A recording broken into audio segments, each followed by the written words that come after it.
Hey everyone, welcome back to another Semi Wild weekend. We are at Little Japan and we are going backcountry skiing. Woo! But should we be? Forget. As you can see, it's snowing and visibility is quickly dropping. I'm Dan, and with me for this possibly ill-advised adventure is Tonia and Shelby. And while our enthusiasm is high, the road to get here wasn't exactly straight. And I'm wondering if heading up is still a good idea. We've had plenty of opportunities to turn around. But sometimes it can be difficult to interpret the signs the universe shows us and make the decision to back off from the unknown or push through in hopes of the big reward. And right now, the path forward is a bit dark. Our day was just beginning, and already plans were in flux. We had coordinated with 2 other groups of friends to meet up at Turnagain Pass to ski, and we headed out early to get there. As we made our way, the avalanche report came through and caused us all to second-guess skiing in the pass. The danger was high, and one group immediately dropped out. The other decided to reroute to a different ski area that was looking a bit safer. We preferred the plan of the latter, and being that the new destination was much closer, and we still had time until sunrise, we took an extended breakfast break, where I forgot to share my last bite of waffle with Tonia. She has yet to forgive me.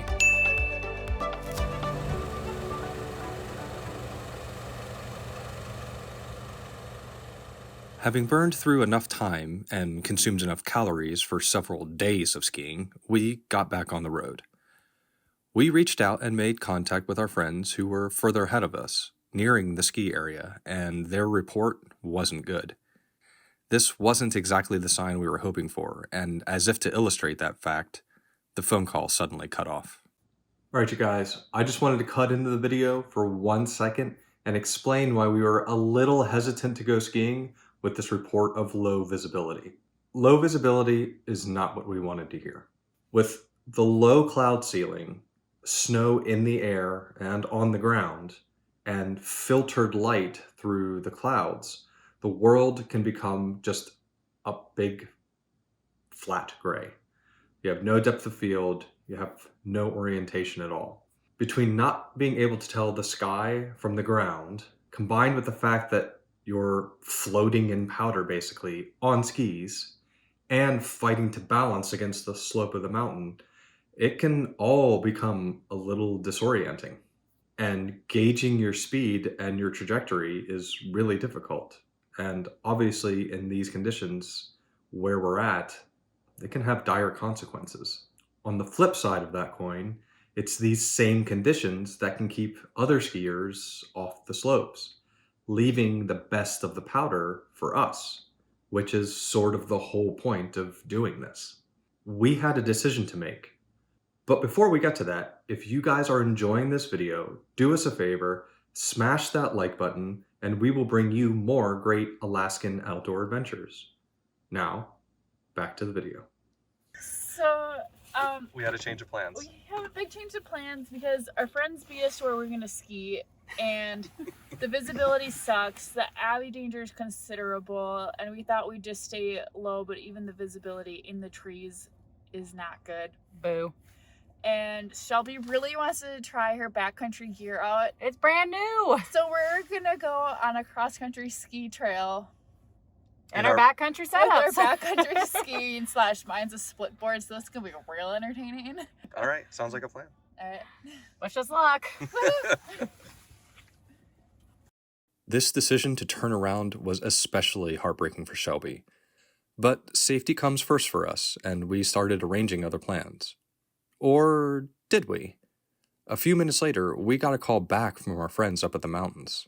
So another change of plan to our change of plan? Yep. So change of plan number 3 or 4. We are actually going backcountry skiing. Woo! Woo! Apparently the call was dropped and we only got half of the information, so it sounded bad, but it's okay. So we're gonna go check it out and try out my new skis. Yeah!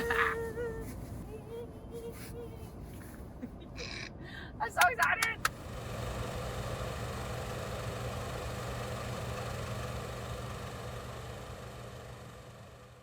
Having arrived at our destination, we prepped our gear for our assault on the mountain. The weather still wasn't great, but we were committed now, and we had to give it a shot.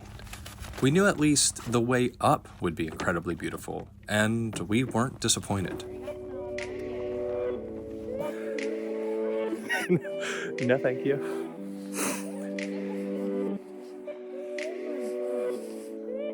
They're layering down. And cut.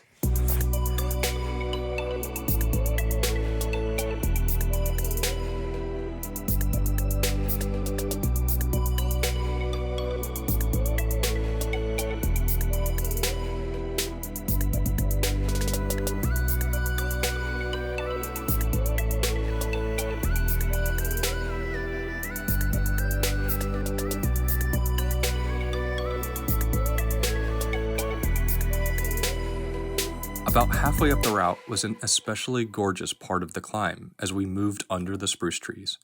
Here, the wind died and we were rewarded with mesmerizing vignettes, where the trees opened to the sky and the snow gently filtered down in the light.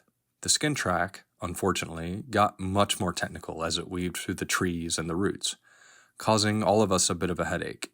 It was then that the universe offered us one last sign. This is a new function in your poles? Yeah. We had come this far, and while it would be much more difficult for Tonia to skin her way up the mountain, we weren't about to give up. We only had a bit more climbing to do and a quick traverse across the face of the mountain before we got our chance to ski back down and reap the reward of pressing through our misgivings. Unfortunately, it's right when you think you've won that the universe sends you a quick little reminder. What you doing down there?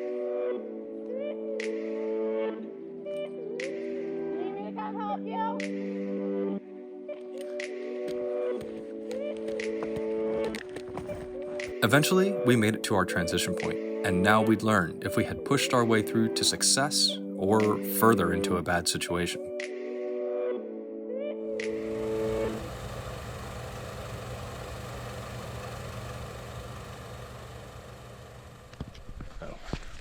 It's going to be a two-handed endeavor.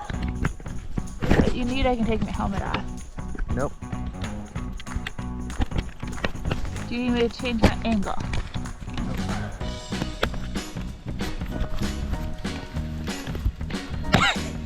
There you go. Stop it. There we go. Are you sure? Yeah, and it's Okay. recording. Sick. Woohoo! Hi, me. Shelby, say hi to the cam. Hey. We're on the Tonia cam today. Hold on. Put your head back up because I can see myself. Alright, so I'll go first. I'm just going to traverse over there basically. Okay. Here we You go. don't even have to wait, hardly. Immediate turn. This is going to be great.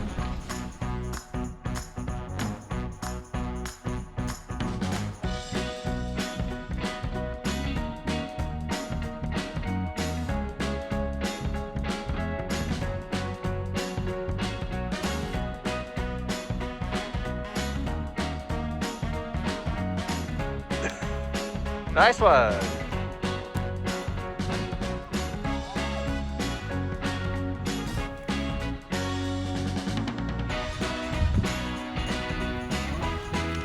Looking good. Whew. Hey guys, it's a nice day out here. Light's a little flat, so it's kind of hard to see the terrain, but everybody's doing real well. Shelby's doing well on her new setup and her first day skiing this year. We're gonna keep heading down. There's Tonia. Woohoo! Yeah. Probably fast Yeah. Visibility's consistently getting worse. Yeah, I can't keep them together. That one was an act. That was better. Hey, Dan fell too. You're not alone. Woohoo! This is so much fun. This is so much fun. We're getting hit with a little more snow. The light is super flat, and I don't have the best lens to see in flat light. It's kind of trippy skiing down this in the powder, but we'll see at the bottom, you guys. There goes Shelby. At this point, we knew we were only getting one run in. We were within 2 weeks of the shortest day of the year, so what little light we had was already fading, and with Tonia down to one pole, it was just too risky to try to squeeze in another lap. We were having a great day. No one got hurt.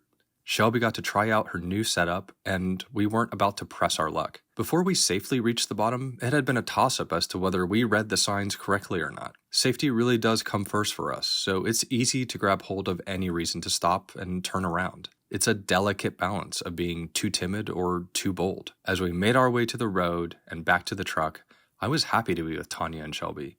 We never met up with the other groups of friends that day, and I think it's a good thing. Group thinking can be a little dangerous, and with a larger party, it's easy to see how we might have been pressured to go further up the mountain, onto steeper terrain, or even for another lap. Ultimately, we looked after each other, and that made our interpretation of the signs the right one for us. We hope you enjoyed this ski adventure. If you did, subscribe so you can catch all our Alaska outdoor adventures, including fishing, hunting, hiking, biking, and camping. And we'll see you out there on the next adventure.